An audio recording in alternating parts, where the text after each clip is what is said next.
بسم اللہ الرحمن الرحیم۔ السلام علیکم خواتین و حضرات، عائشہ وائس میں ایک نئی ویڈیو کے ساتھ آپ کی خدمت میں حاضر ہوں۔ امید کرتی ہوں آپ بالکل خیر و عافیت سے ہوں گے۔ جو لوگ وقت گزارنے کے لیے محبت کا ناٹک کرتے ہیں وہ کامیاب ہیں۔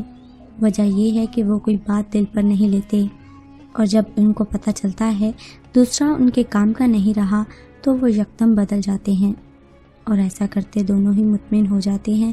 وجہ یہی ہے کہ ان درندوں کے مفادات ہی مشترکہ تھے۔ محبت ایک کاروبار اور جسمانی ہوس کا نام بن چکا ہے، لیکن آج ایک کہانی ایسے شخص کی لے کر آپ کی خدمت میں حاضر ہوئی ہوں جو کہ محبتوں کو ایمان پر کرنے کا عادی تھا۔ ایک ایسے انسان کی کہانی جو اپنے مزاج کا آدمی تھا، اور جب دنیا والوں نے اس کے اعتماد کو ٹھیس پہنچائی تو بکھر کر رہ گیا، اور آخر کار وہ کہنے پر مجبور ہو گیا کہ کوئی کسی کا وفادار نہیں ہے، بس مطلب کی خاطر سب کچھ ہوتا ہے۔ آج کی کہانی شروع کرنے سے پہلے میں تمام نئے آنے والے ویور سے التماس ہے جنہوں نے ابھی تک ہمارے چینل عائشہ وائس کو سبسکرائب نہیں کیا، وہ جلدی سے سبسکرائب کرتے ہوئے بیل نوٹیفیکیشن کو آن کر لیں تاکہ ہر نئی اپڈیٹ سے آگاہ ہوتے رہیں۔ آئیے یہ کہانی اسی شخص کی زبانی سنتے ہیں۔ میرا نام جمال ہے، ایک عام سا انسان جو خدمت خلق کا تجربہ رکھنے والا تھا۔ زندگی کے ہر موڑ پر دکھ درد ملے مگر کبھی کسی سے کوئی گلہ شکوہ نہیں کیا، بس یہی سوچ کر مطمئن ہو جاتا کہ وہی ہوتا ہے جو قسمت میں لکھا ہوا ہوتا ہے۔ محبت کے معاملے میں 2-3 بار زخم کھا کر خاموش ہو گیا کہ ضروری تو نہیں ہر شخص کے حصے میں محبت ہو، کبھی کبھی دوسروں سے نفرت بھی مل جاتی ہے۔ بچپن غربت میں گزرا، لیکن جوانی میں کچھ حالات بہتر ہو گئے۔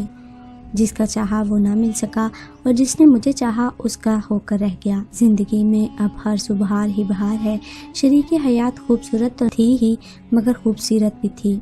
ایک کامیاب زندگی گزار رہی تھی، اور میں یہ بھول گیا کہ کبھی کسی کی ذات سے مجھے دکھ بھی ملا تھا۔ زندگی کا سفر رواں دواں تھا، مگر پھر اچانک ندا کے روپ میں ایک لڑکی میری زندگی میں آئی۔ دل کو سمجھایا کہ باز آ جاؤ، اور عمر کے اس حصے میں ہمدرد دنیا کہیں روگ ہی نہ بن جائے، مگر ناکام رہا اور محبت کی پرخار راہوں پر چل نکلا۔ ندا کون تھی؟ مجھے اس سے کوئی غرض نہ تھی، بس وہ مجھ سے محبت کرتی تھی۔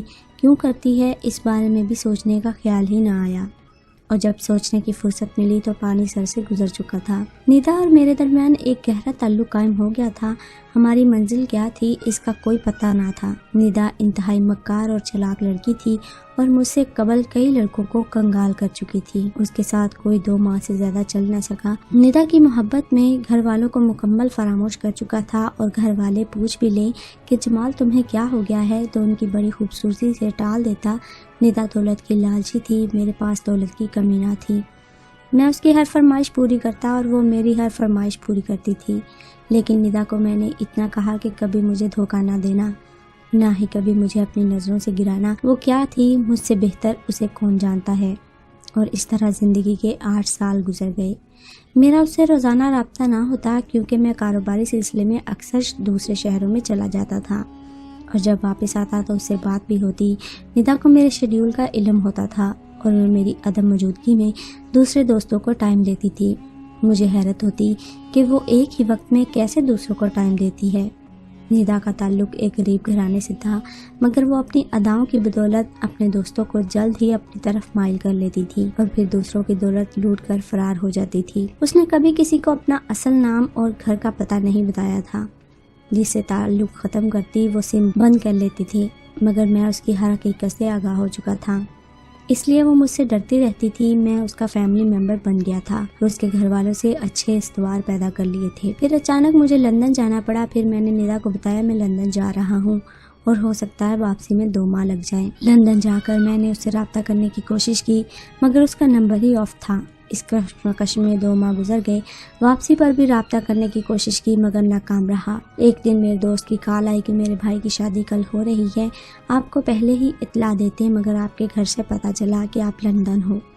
آج ویسے ہی نمبر ملایا تو مل گیا، لہٰذا کل آپ نے لازمی ولیمے پر آنا ہے، باقی باتیں ملاقات پر ہوں گی۔ فاخر میرے اچھے دوستوں میں سے تھا، لیکن مصروفیت کے باعث اس کو کم ٹائم دے پاتا۔ اب اس کے بھائی کی شادی تھی، جانا بھی ضروری تھا۔ کشمیر کے لوگوں کا ایک عام رواج ہے، شادی کے بعد ولیمہ اتوار کو ہی رکھا جاتا ہے کیونکہ اتوار کو چھٹی ہوتی ہے اور تمام لوگ شادی میں شرکت کر سکتے ہیں، ورنہ لوگوں کا اکثر گلہ ہی ہوتا ہے۔ वर्किंग डे में शादी क्यों रखी। इतवार के दिन तैयार होकर घर से गाड़ी लेकर फाखर के घर की तरफ चल पड़ा। वहाँ लोगों का एक हजूम था और शादी वाले घर में हजूम का होना फितरी बात है। खाना पक चुका था, मैंने खाना खाया, मगर इस दौरान फाखर मुझे नजर न आया। मुझे किसी जरूरी काम से इस्लामाबाद की तरफ जाना था। इस जल्दी में मुझे फाखर से मुलाकात भी करनी थी, वरना वो नाराज हो जाता। मैंने फ़ोन किया तो कहने लगा, जमाल भाई, हमारे दूसरे कमरे में दुल्हन के साथ पूरी फैमिली का फ़ोटो सेशन हो रहा है, तुम भी इस तरफ ही आ जाओ, तुम भी तो हमारे अपने ही हो। मैंने कहा, भाई मुझे जल्दी है और मुझे लड़कियों के साथ अच्छा नहीं लगेगा क्योंकि वहाँ औरतें भी होंगी। उसने कॉल काट दी और भागता हुआ बाहर आया और मुझे ज़बरदस्ती इस रूम में ले गया जहाँ सब लोग मिलकर वीडियो और तस्वीर बनवा रहे थे। फाखर के अब्बू नसीर साहब से मेरी खूब गपशप थी। देखते ही कहने लगे, जमाल तुम कहाँ गायब थे, हमने तुम्हें बहुत मिस किया और शादी भी जल्दी करना पड़ी। फाखर कहने लगा, यहाँ क्यों खड़े हो गए हो, आओ मैं तुम्हें मेहमानों से मिलवाता हूँ। इस दौरान सब लोग दूसरे कमरे में चले गए। सिर्फ दुल्हन, फाखर का भाई अमजद और दुल्हन के कुछ रिश्तेदार ही वहाँ मौजूद थे। मैं नसीर साहब और फाखर के साथ चल पड़ा और दुल्हन दूल्हे को मुबारकबाद दी। दुल्हन तो अरूसी लिबास में थी, उसका चेहरा तो नज़र ना आया। हाँ, अलबत्ता फाखर के भाई से पूछा कि अक्सर आपके बारे में भाईजान बताया करते थे। मैंने अमजद को सलामी दी और साथ ही दुल्हन को भी और माजरत करते हुए रुखसत होने की इजाज़त तलब की, मगर उन्होंने सिर्फ इतना कहा कि हमारे साथ चाय पीकर आप जा सकते हैं। इतनी भी क्या जल्दी, मुझे मजबूरन वहाँ रुकना पड़ा।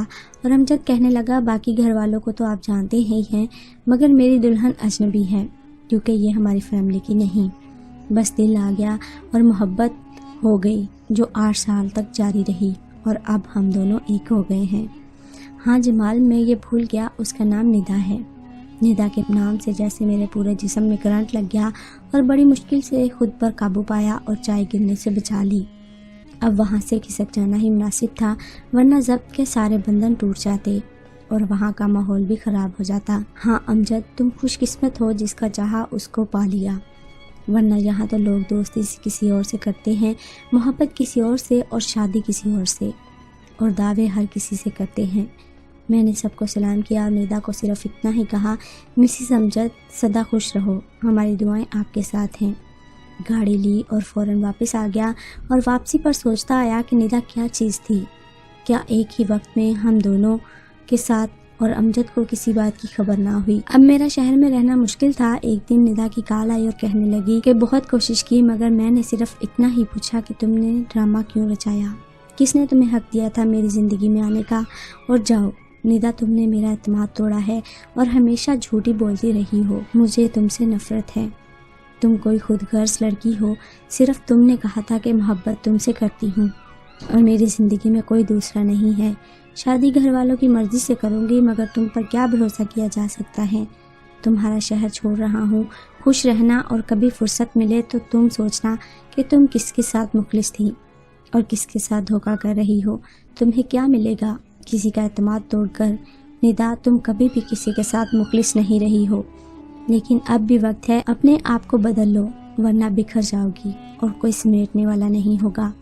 शायद मैं तुम्हें ज़िंदगी भर माफ़ ना कर सकूं, और हो सकता है तुमने जिसके साथ धोखा किया उनकी भी यही राय हो। ख़वातीन हज़रात, कुछ लोग ऐसे ही होते हैं जो कि ज़िंदगी को एक तमाशा बनाकर रख देते हैं, और हमारे मर्द हज़रात कुछ ऐसे होते हैं जो कि अपनी ज़िंदगी को दूसरों के हाथों में देखकर बहुत मुतमईन होते हैं, लेकिन शायद उनकी ज़िंदगी में शामिल होने वाला हर शख्स उनके साथ मुखलिस नहीं होता। खूबसूरती 4 दिन की बात होती है, असल खूबसूरती इंसान के अंदर मौजूद होती है। अगर आप एक बारीक निगाह से इंसान के अंदर मौजूद खूबसूरती को देख पाते हैं और उसके एहसासात को समझ सकते हैं, तो आपकी ज़िंदगी तबाह होने से बच सकती है। और मेरी उन लड़कियों से भी रिक्वेस्ट है जो कि दूसरों को धोखा देती हैं और अपनी ज़िंदगी में शामिल होने वाले हर मर्द का मजाक उड़ाती हैं, तो खुदारा ऐसा मत कीजिए।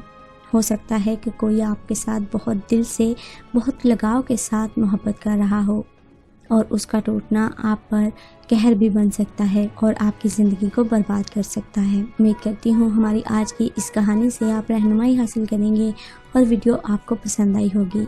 वीडियो को पसंद आने की सूरत में लाइक करते हुए शेयर ज़रूर कीजिएगा और कमेंट में ज़रूर बताइएगा आपको हमारी वीडियो कैसी लगी। मिलते हैं एक और खूबसूरत सी वीडियो के साथ, तब तक अपना और अपने साथ दूसरों का ढेरों सारा ख्याल रखिएगा।